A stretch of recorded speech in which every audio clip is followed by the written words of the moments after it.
Live with Kelly.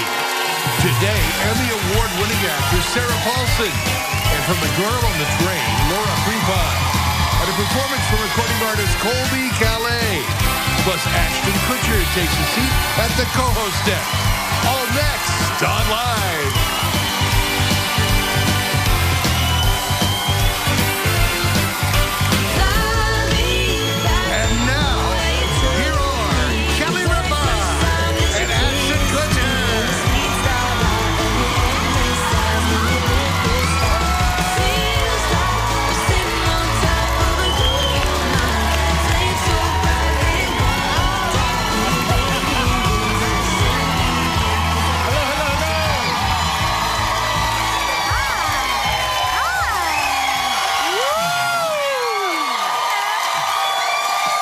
Made it. How's that This feels really good. This feels. Do you have any idea? Oh, sorry. Yeah. The chair thing is a real thing. No, it's a real. The chair thing is the real. Pulling out Kelly's chair. I got warned by 12 people. I had to pull out Kelly's chair. And I'm telling you, they are warning you for your own good, because one of my dear friends one day came out here and did not pull out my chair, and now he is considered in the Twitter sphere and Instagram verse to be a monster. I would naturally pull out the chair, but I was warned so many times, I almost forgot to pull out the chair because it was like, pull out the chair, pull out the chair, pull out the chair, pull out the chair, pull out the chair. I almost nudged your arm, like, you better pull out that chair. I almost didn't have fun walking out because all I was thinking about was the chair. And Regis is back, everybody.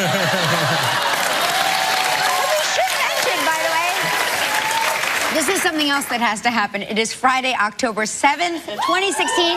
And guess who's here? Ashton Kutcher.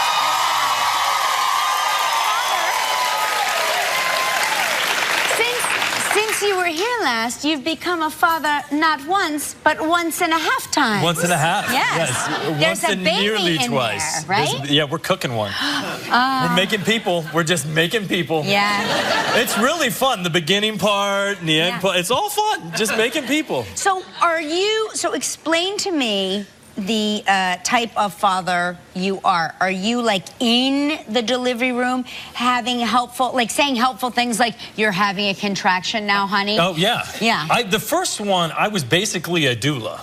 Like, I started, I was reading all the books and, going crazy, and happiest parent on the blocking, and, learning how many centimeters, what all that stuff meant. I was like, well, you're at about 2 centimeters, honey. And I was like, I wasn't checking or anything, but I was like, you know, just tell. I was doing the thing, and don't push with your face. That's, a big thing, Yes, right? don't push with your face. But I try to stay upstairs, because I don't want to go down. I don't want to. Good for you. Good for you. But did the whole thing. This one, I've got no idea. It's number 2. I'm just running around with Wyatt all day long, and so I haven't looked at the book. I haven't even refreshed. So Wyatt is a girl. You have your daughter. We have our daughter, Wyatt. And the second baby is a, do we know? It's a little hombre. An hombre. Yeah, we got a little hombre on the way. Little man, yep. We saw the ultrasound. There was a third. You saw the thing. Third system. Yeah. They say, and this is, again, because we were surprised with that. We didn't find out. But they say that when the sonographer, is that what they're called? Sonographer? Or is that the court reporter? Yeah, that's the person doing the person that does this thing. The person that does the imaging. What is that combo thing? Huh? The sonogram person. The sonogram. Is that what it's called? Is that the technical term? Are they called sonogrammers? Guys, somebody here knows. Somebody here is one of them. Sonotab? Tech. Ultrasound tech. The ultrasound yelling tech. At us. It's anyway, an ultrasound tech. So I have balcony ears. They say that when they say to you, do you want to know? That means, I've been told, that they're seeing the... Oh. Yeah. So if they don't say, do you want to know, they're not seeing They're not really seeing it. And then they'll be like, so did you guys discuss if you want to find out or anything like that? But it's like when they see it, sometimes the impulse is to say, so do you want to know? Because they're looking at a wiener. Which is that the clinical medical term for the wiener, technical term from the ultrasound technician. From the stenographer. Everybody knows. From the court stenographer. So we found out really early. We did like the blood test. You did. And so we knew like instantly. Like we wanted to know as far in advance as we possibly could. But then when we finally had the ultrasound tech do the reading thing, we got the little picture and we posted. We have like a little like private social media thing that's just for our family. Just for families? And we posted it up there, and my grandmother posts, "Oh, will you look at that? He's got a boner." And like for me, that was traumatizing. Right. Like the fact that my grandmother said that word to me, I was like, she's not supposed to even know that word. And now she's saying it on social media. The world is going to hell. Well, the Webster's Dictionary has added all sorts of words. They really have. But that's good for you and good for Graham. I'm proud that she knows that word. We're really excited. And for all of you grands at home, confused and you don't know what that word is, just look it up. I'm sure it's in the dictionary. Don't Google it. Do not Google it. This is going to lead to bad things. But the dictionary, get the paper one. There's no pictures in that. Did you, do you have a name picked out, or? Yeah, oh yeah, we're dialed. Is it a private name? Yeah, it's private name, dialed in. Yeah. Dialed in. That's the one thing that we're like, that's Lockdown. home base, yeah. Because otherwise people start offering you their opinions about the name. You don't want everybody else's opinion on the name. I already know that you don't like my name, and you don't even know that you don't like my name, but you don't like my name.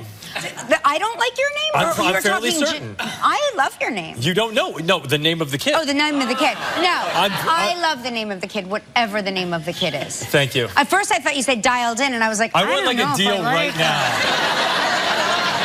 I'm just happy it's not dialed in, because that sounded like a tough one to pull off. I'll tell you and just you the name right now. But the deal has to be, once the name gets named, you got to just come on in the mornings. You I love the name. The name is great. Like, like one day I'll be sitting here. That will be so much power for me that I will sit here and just in the middle of everything go, Rambo Kutcher. That's the baby's name. She guessed it. Ready? Here we go. Yeah. I love it. I love it. But wait, did you hear it? I mean, did anybody your hear heart it? flittering? I don't know. No, but I hope they didn't hear it. No way people heard that. Well, you're mic'd. You killed the mics? Oh, you did? Okay. Oh, thank God. I thought it was over. That would have been like, I would have gotten murdered. The wife would have like taken me out. I would have gotten home. That's the real name? That's the name. That's a good name. That's it. That's a really good name. Now we know and you don't. You know what it is? It sounds, you know, it sounds established. Yeah. It's almost like a grown-up. So we practice and we do like president, da-da-da-da. Yeah, yes. Doctor, da-da-da-da. Right. Football star, da-da-da-da. Yeah. Whatever, da-da-da-da. That's, my husband used to do this all the time. Now batting. Number 888, King. That's it. Suelos. Yeah. That's how we... And that's how you do it. Yeah. I do a thing, Mila calls it name Tourette's. Yeah. Because when we get in the naming process, she hates every name I come up with. Yeah. And so I just start like rattling off, like anything I see. I'm like, truck, camera Kutcher.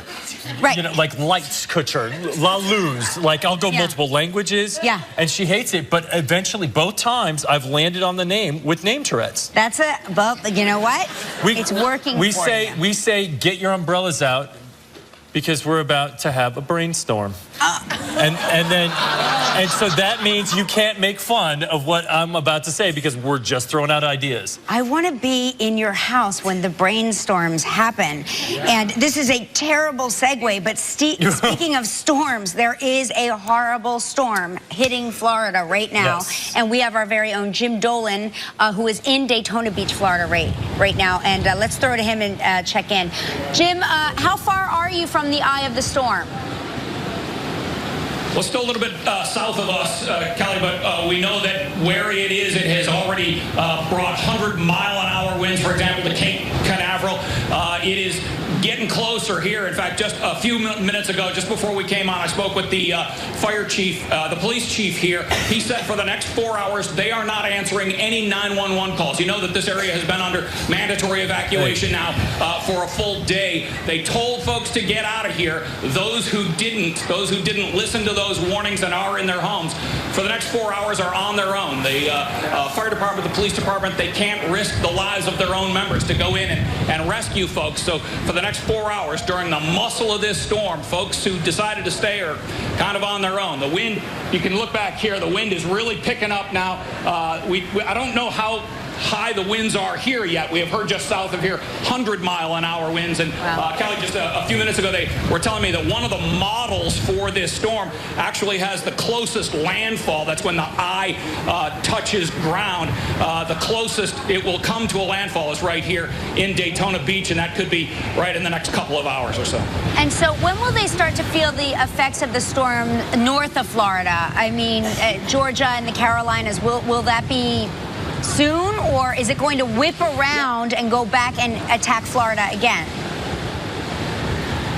Well, I am definitely not going to take a meteorologist's position here, but there are several models, and one of them has, you know, the hurricanes move actually pretty slowly as they go up the coast or move through the water. So this one, last I heard, was going about 13, 14 miles an hour. So if it keeps going north, it's still, you know, several hours away from northern Florida, and as it moves into Georgia and South Carolina. But there are a couple of models actually that have it whipping around, coming back, hitting the Bahamas again.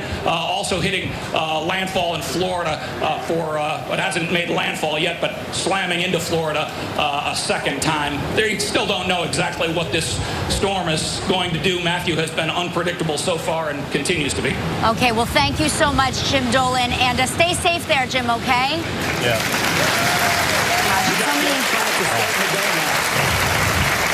And we hope all the people that are down there are safe and got out of there. I love Jim Dolan, by the way. Isn't he a solid guy? God, he's such a great reporter.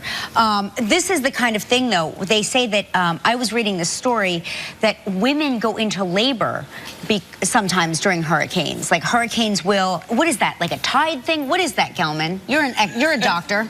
Stress, maybe? Oh, thank you. Dr. Gelman says stress. Yeah, it's probably, I always thought it was like a title thing. But women go into labor every day, all the time. I mean, it's like you think about the folks that are down there in that situation. I mean, things are always happening like that, and people need support and they need help in whatever situation they're in. I'm just thinking about, like, I'm afraid to, like, fly and be away from my wife while she's pregnant. Like, well, you can't be too afraid. Here you are. No, but like, but we're not that close. We're not that close. But like you know, I mean, just to be in the middle of that and be like, oh, look, hey, we're having this wonderful thing happen in our life, except for you're underneath that. Yeah. No, as soon as he said they're not taking 911 calls, I went momentarily into labor, and then I remembered I'm not pregnant. But it was like, I had that sort of anxiety about thinking about, like, pregnant ladies in the middle of a storm. I have to say, this is probably messed up. He's got perfect hair for that situation. He does, yeah. Like, it's messed up that this is my, like, weird comedian point of view of it. But I was, like, thinking, if Donald Trump was down there, that would have been, like, 10 times more entertaining just to watch, like, what is actually underneath that thing. Yeah. It's funny you bring that up. It's funny you bring that up. I don't know if anybody was watching the weather coverage on CNN yesterday. Anybody? Okay. Yes. They have the most gorgeous reporter. And forgive me, I don't know her name. She was reporting on the beaches of Florida, and she had the most extraordinary hair, which blew perfectly to one side, okay? Like in a Beyonce video, it was like this. Did it shift? And then it had a kick up from the back. As if somebody was down there with, like, a downdraft fan, like, just blowing it up lightly. It's amazing. But it never crossed her face, and she was like, we are here, this eye of slums. But it was so, I said, and she was talking about rain bans, and I could see rain falling all around her. But not on the hair. But not on her face. It is just like Beyonce. It is like Beyonce. I went to that show where she has the rain thing going on. It's amazing. Her hair is like the greatest thing on the planet. I mean, there's something else that's great in there, too. I know. But the hair is like, holy smokes, like you can't believe how magical it is. They say that as long as you watch 1,000 hours of anything on YouTube, you could become it or do it. And I've been watching, like, hundreds of thousands of hours of Beyonce. You're like the Malcolm Gladwell of Beyonce. It's not. Only Beyonce gets to be Beyonce. It's unbelievable. I'm jealous. I'm a man and I'm jealous. Beyonce more. I know. Yeah.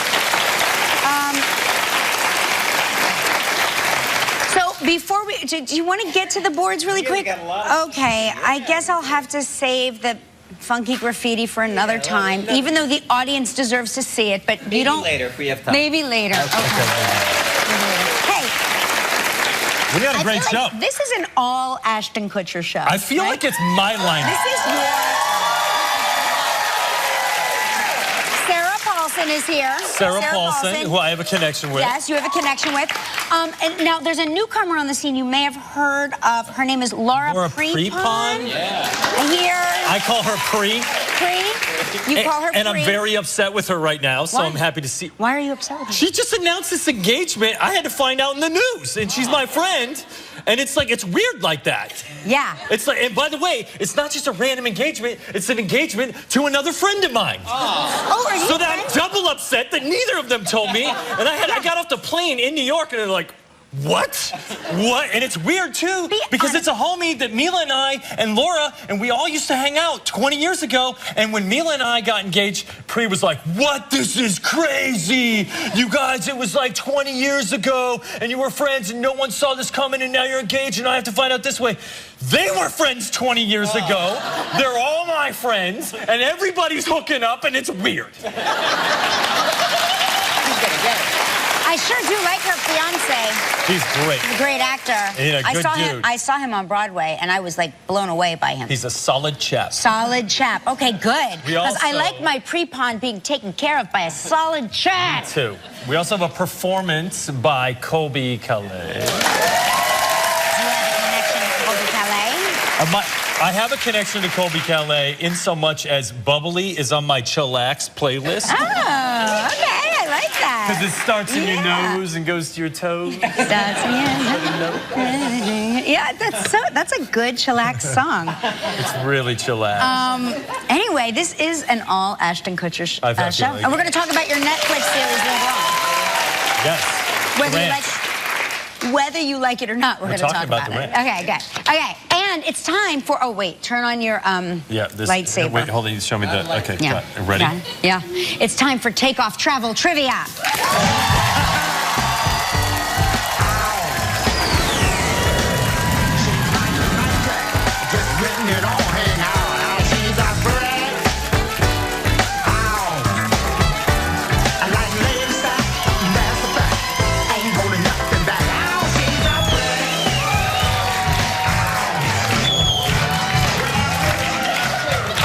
Seems, I mean, you really, when you pop off, babe.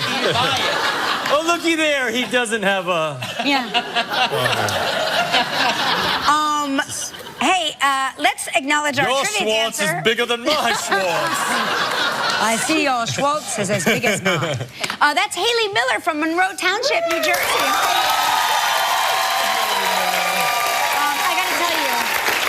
Tell you something very funny, that Lori Schulweis, who is our beloved Shully, by her own admission is pretty, shall we say, can I use the word clumsy? You can. Yeah. I don't like klutz, but clumsy. Like your center of gravity is off. Okay. So she will frequently cause a calamity. She'll spill hot coffee on you. She'll trip over the curling iron. It'll hit you in the head. She'll knock all of the makeup off the table onto you. So the fact that you broke your lightsaber and it hit her is like some sort of weird karmic retribution. It's weird. It's like, yeah, take that. I'm really, Take that, Shully. Like, I feel like the kid on the playground that just, like, lost his toy. Like, I was so excited to hold this. That's and now okay. it's like, I've recovered it, but mine doesn't work now. That's okay. We'll put the battery back in. Hey, on the phone is Andrea Harnady? From Guilford, Connecticut. Yeah, you gotta yeah. Hello. I love you guys. Hey, we love you too. you. What do you? Hey, is it Andrea or Andrea? Either one, but Andrea is what most people call me. Let's go with Andrea then. What are you? Yeah, go with that. What are you drinking? Because that looks delicious. Oh, it was a special drink we got We went on to our anniversary in the Hyatt in New York, and they gave us that drink while we were waiting to check in. I forgot the name of it. You know what? Was Those check-in drinks are the best. Oh, my God. Because they always hit you like sideways, and you get to the room, you're like, yeah, we're here. We're here. It was Second honeymoon time. But you're a big traveler, right? You had an interesting job? Yeah, I used to be a flight attendant, and we love to travel. And I even got to go to Cuba when I was a flight attendant, and all parts of Europe and the Caribbean. We love it. And he used to fly for free, which was the nicest. That's the I was gonna That's the ask move. you It's like about that Leo DiCaprio movie where the pilots get to fly anywhere they want to go. Wherever they want. Yes, awesome. Yeah. Can I give a shout out to everybody in Florida? We lived in Boca Raton and Pompano Beach for 15 years. Yes. And it's so scary. I know what it's like. I got up at 3 in the morning to watch the weather, so hopefully they're all safe. We're praying for them. We're all praying for them. Yeah, we sure are. Now listen, Andrea. That's fine. I go by both. There's somebody that works here who's named Andrea, so I have systematically changed all of the Andreas in the world into Andreas. So It sounds more European that way. Yes. It sounds better. Did you hear the way I pronounced her last name? Harnady. And how do you... Carnity, but that's close to it. Okay. Listen, Andrea Harnady. Carly Ripa here is going to spin a wheel. We're going to spin the wheel.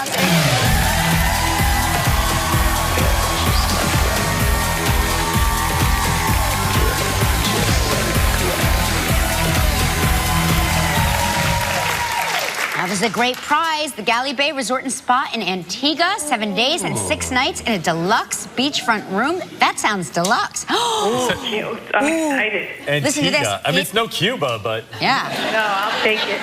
Listen, it includes all. It's all inclusive. That means... That's everything. That means you like that robe?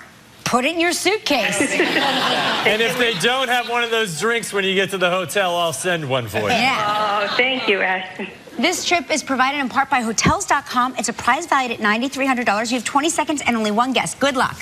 Okay, thanks. I have the magical question. On yesterday's show, what did Kelly say is the animal on the jar of mustard that she tasted? What was the jar of mustard? What animal? It was a lion. That's right.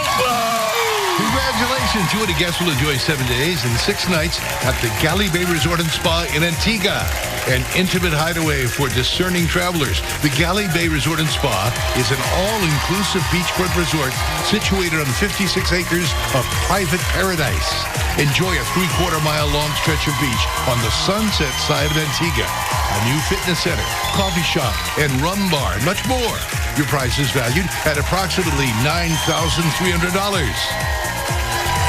Andrea, congratulations. I'm so excited. Thank you so much. You made my day. Well, you made our day. Now you get to help make the day of a lucky member of our studio audience who will receive $500 in movie tickets from Fandango. So please pick a number between 1 and 235. 34 for how many years we've been married. 34. We got a winner.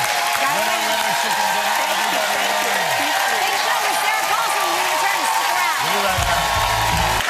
Stick around. I just told him he had to pull my chair out again. There was nowhere to pull it out to. So welcome We'll be back. like attacked online. Nice, Ashton.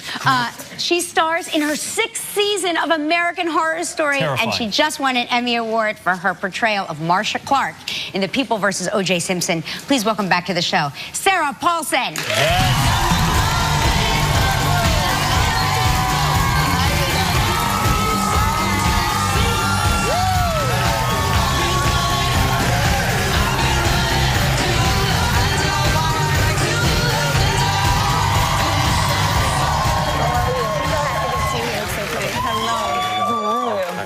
Oh my gosh. Oh, pulling out the chair for me too. Yeah. This is good. Yeah, very good. You're very good. You're a quick study. Right. Yeah. Now, I understand you two have a very special connection. a punked connection, I believe. You wanted me to punk my best friend Amanda Peet. Do you not remember this? I love Amanda Peet. You wanted me to punk her. I wanted everybody to punk everyone. I thought it was the funniest thing in the world. Yeah, and I think we didn't do it because I think we were afraid she was going to have an actual heart attack. No, we didn't do it because you don't like me, and that's okay, and we'll deal with it. No, Amanda, she would have freaked out. But do you remember what the stunt? I think there was something about scaring her, like ringing her doorbell and saying something frightening, and you know, she's the kind of person that screams when you turn on the garbage disposal accidentally. Yeah. She's like, oh my God, what was that? And I'm like, it's the garbage disposal. Is she that skittish? I think we wanted to like break into her house. Yeah, it was some kind of have break-in. somebody in there when she got home. Let's not do this. Yeah, Let's not do it. no, that's a bad idea.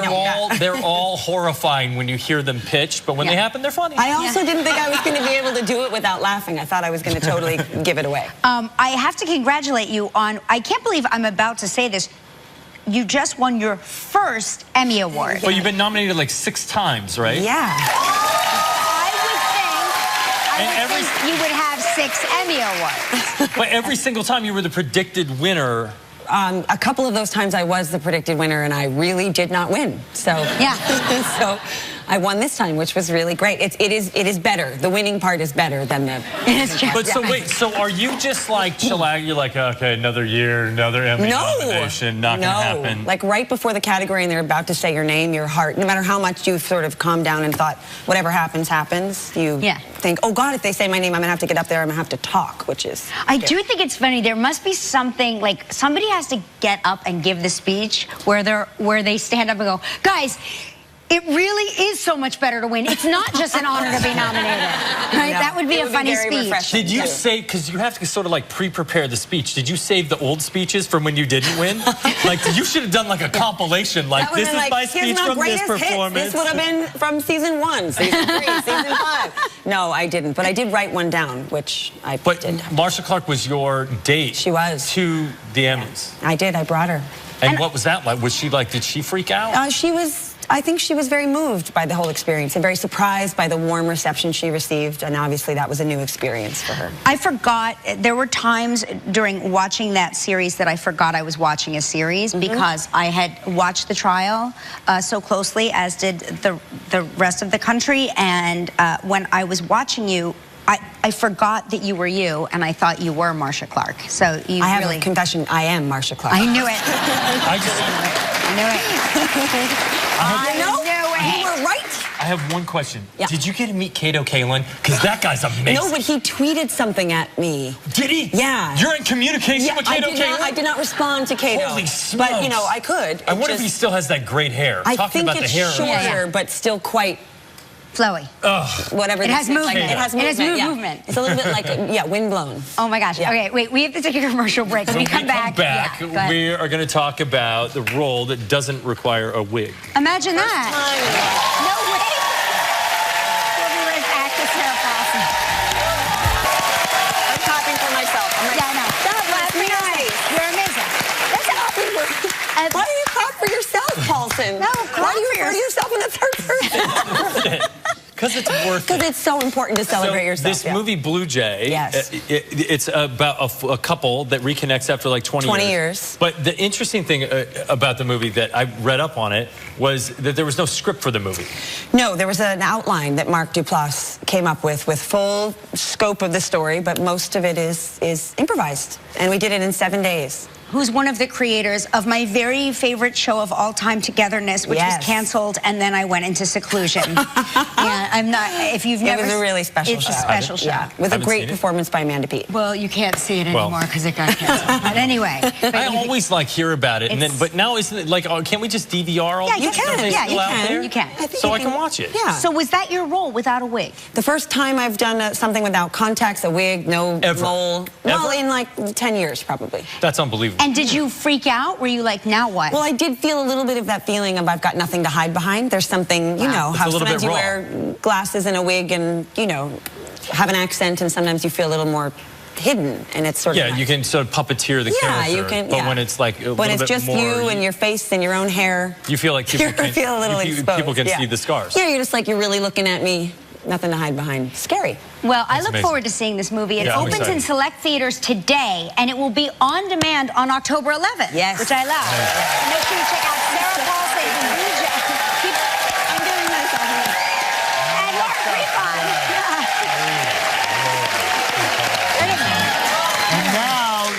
stars with Emily Blunt in the highly anticipated film, The Girl on the Train. Please welcome Laura Prepon.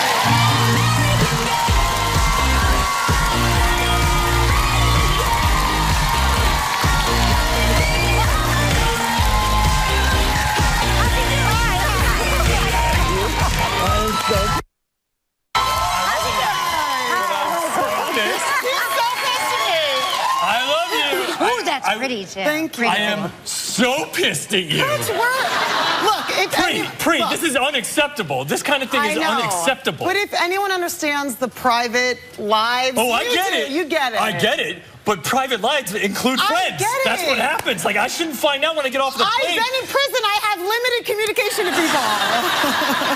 Wait, time out. I love the fact she's like, Kutch, and he's like, Pre. That's amazing. This is deep. This is really, really deep. No, the amount of crap that you gave Mila and I know. Like, oh, yeah, 20 years, friends, yeah, nothing going on, and then suddenly, and you and Ben Foster? We've known each other all together just as long. I know. It is true. We've known each other for what, like 20 years, you said, right? Yeah, like 20 years, like 19 years. Because we all started hanging out in 1998. So almost, yeah, and every Friday, every Friday after our taping, all of our friends would come hang out and whatever, and he was there. Okay. There's little girls in the audience that are like, what's 1998? I know. Girls, it was the 1900s. It was so fun. Exactly. It was like we had horses and carriages. Everything was incredible. No cell phones. They didn't exist yet. Remember we had the walkie-talkies. We had Motorola two-way pagers. Yeah, and we had the walkie-talkies. So, so let me catch everybody up. So Laura just got engaged with Ben Foster. Yes, and I think I should tell you something very interesting. So I woke up in the middle of the night, and I couldn't sleep because I was nervous about the storms. And so I went on the news app on my iPad to look for storm coverage, and what pops up is why Laura Prepon's engagement ring is such a very, very good thing. So I was like, I better click on that. And they were talking about how sophisticated and elegant it is, and that the solitaire diamond circular ring is yields marriages. I know how much you hate talking about this. What makes me so happy. I know, you're over there so giddy right now. Isn't that interesting, though? Like, marriages last longer when it's a round solitaire ring. That's amazing. Isn't that interesting? I did not know that. That's what they say. I mean, according to that's what I got from Mila. It was written, so it must be true. But yeah, it's amazing. So moving on, we can, anyway. Thank you, everyone, for the congratulations. How did you celebrate? Did you do something special? The engagement, you mean? Yeah, like, did you... we're really private, so we kept it kind of like private, as, Kutch can attest to, because nobody really knew about it. But yeah, and then we just kind of came out with it this week. Well, congratulations. Congratulations. Thank you. We're going to take a commercial break and talk about your newest role. I'm so excited about The Girl on the Train. More with Laura Prepon when we return. That's Laura Prepon and the scene from The Girl on the Train. I love this book so much. Yeah, the book is really good. I cannot wait to see the film. Did you read the book before the script, or the script before the book? Well, I had read the book when it first came out, and I loved it. And then when the script came across my desk, I was filming season 4 of Orange. And then I went right into this movie the following week. And to go from working with these amazing actresses that I get to shoot with on Orange, and then go work opposite Emily, I literally had to pinch myself. Like, it was awesome.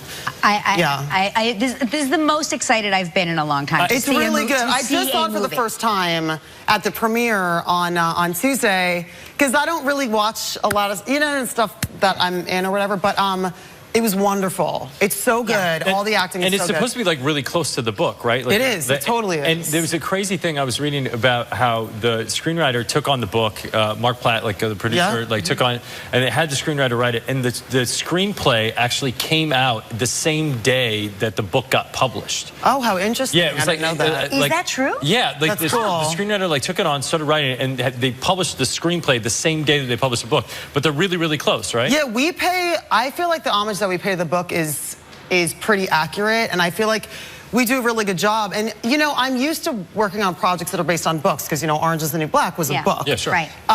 But, you know, as well as I do, like with a TV show, when characters work well together or there's chemistry over here, all these storylines splinter off. Right. So it was cool to be part of a project that's more kind of in a bubble where it really is accurate to what happened. It's more like a play. Yeah, it's because totally. you want to stay to the truth. Totally, and it was awesome. I It was can't. such a- I'm it was like, I fun. want to get out of here so I can go see it right now. You guys, The Girl on the Train opens today. Make sure you check out Laura Prepon today. I love Tate Brown, the award-winning recording star whose new CD is out today. Here's Colby Calais with Never Got Away.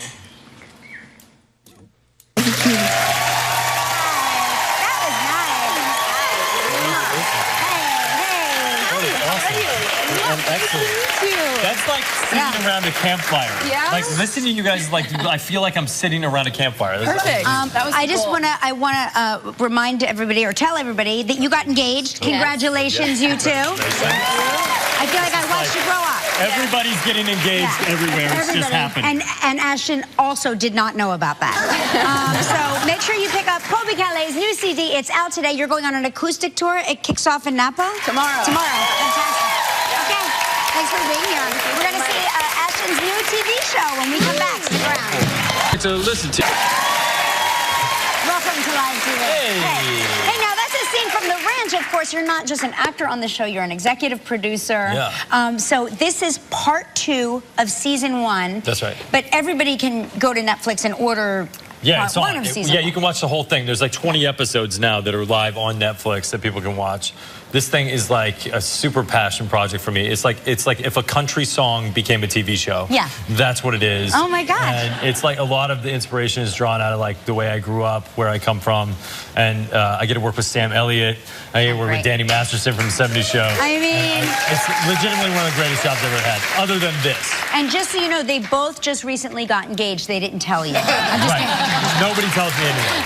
I'm the last to know. Yeah. Now listen, Colby has a surprise for you. What? She's going to sing her hit song, Bubbly, when we come back. I love that song.